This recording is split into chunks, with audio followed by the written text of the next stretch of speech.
Psalm 119, verse 147. Kidamti vaneshef va'ashavea, lidvarecha yichalti. We begin today with a bit of an obscure verb here. The verbal root is kof dalet mem, and it means in this case to rise early or to do something early. The doing of the something early, I think, here is rising up. The next word we have here is in the twilight.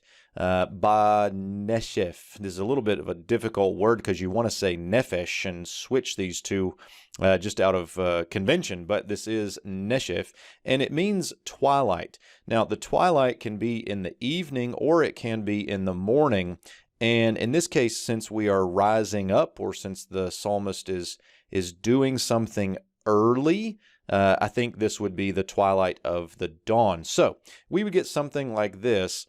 I rise up early in the dawn. I rise up early in the dawn, and I call for help.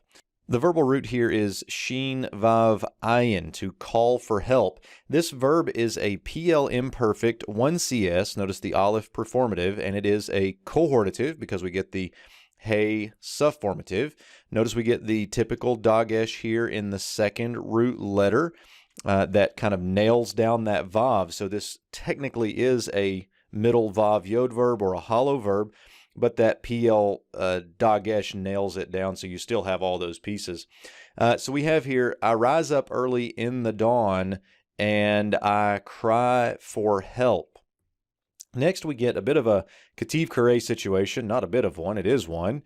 Lidvarecha, notice with the vowel pointing here, the written text, or the kativ, includes the yod, but over in the margin, the Masoretes have given us the kare, and they basically are saying, read these consonants with these vowels, which would put a vocal schwa right here and make this singular, your word.